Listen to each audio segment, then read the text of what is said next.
Biragoye ko wamara iminota 10 mu masaha ya mu gitondo utarabona amagara ahetse inzoga zo mu bitoki aturutse muri Vunga yerekeza mu turere twa Musanze na Gakenke.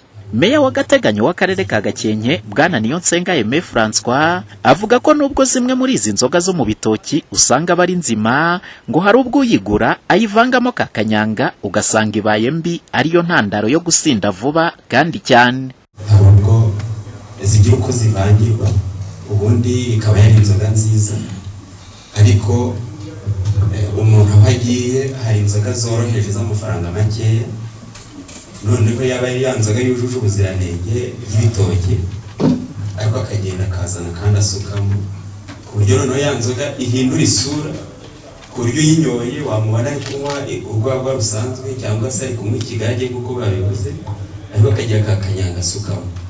Ubwo rero yanzoga yitwaga ko yari nziza ikabihindutse mbi. Ibyo bintu rero bikaba ari ibintu abantu tugomba gukurikirana tukabyitaho. Nubwo bimeze bityo ariko hari bamwe mu baturage bagaragaza ko inzoka yabo yamenyereye agacupa ngo ku buryo kukabura bitabakundira. Inzoka yacu twe yamenyeye ako kantu twamenyeye amazi oya, ariko natwibonye agacupa ka miti tukita miti ukabonye ukakamira unaraneza. Kwihengeka byo nibisanzwe no mu kigundo wayimenyereye agomba kwinywerayo ariko akayibona. Undi sota yinyoye byamutwara.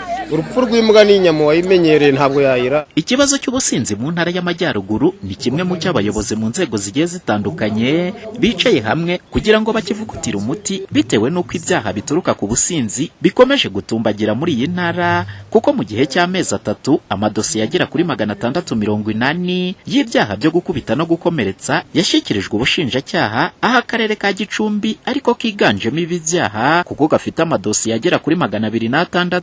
Umuyobozi w'aka karere w'agateganyo yashimangiye ko muri aka karere ka Gicumbi bacyugarijwe n'inzoga yitwa NZOGA EJO, ndetse n'umubare w'urubyiruko usanga birirwa mu dusantere bari kunywa ibisindisha. Inzoga z'inkorano ziganjemo yitwa NZOGA EJO nakomeje kwivugaho iwacu irahari cyane. Turacyafite abaturage birirwa kuri santere z'ubucuruzi biganjemo urubyiruko barimo bagarutseho nyakubahwa badafite icyo bakora cyane cyane amasaha ya nimugoroba bamubisindisha. Guverineri w'intara y'Amajyaruguru nawe ashimangira ko bimwe mu bibazo bikomereye iyi ntara harimo ikibazo cy'ubusinzi bwiganje mu rubyiruko ndetse no mu bayobozi, ari nayo mpamvu mu minsi yashize hashyizweho amezi 2 y'ubukangurambaga bwo kurwanya ubusinzi kandi bigaragara ko byatanze umusaruro. Bimwe mu bibazo bikomereye intara yacu y'Amajyaruguru harimo ikibazo cy'ubusinzi bukabije usanga no mu rubyiruko cyane cyane, ariko nk'uko byagaragajwe muri inama ko hari na bamwe mu bayobozi nabo iyo ngese igaragaraho. Iki kibazo rero kimaze kugaragara nibwo hateguwe ubukangurambaga bwamaze amezi 2 tureba ko twaganira n'impande zose. Uyu munsi rero twarebaga ese nyuma y'ayo mezi 2 icyavuyemo n'iki, se hari umusaruro wavuyemo twakwishimira.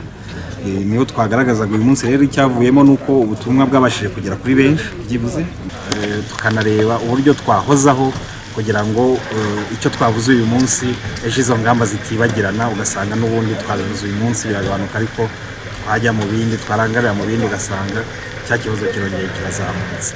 Muri rusange mu turere twose tugize intara y'Amajyaruguru mu rwego rwo guca ubusinzi ngo nuko ubukangurambaga buzakomeza higishwa abaturage ndetse n'urubyiruko rwirirwa mu dusantere rudafite icyo gukora ahubwo ruri kumwe bisindisha narwo rugakurikiranwa. Umuhoza Honore, Flash TV mu Majyaruguru y'u Rwanda.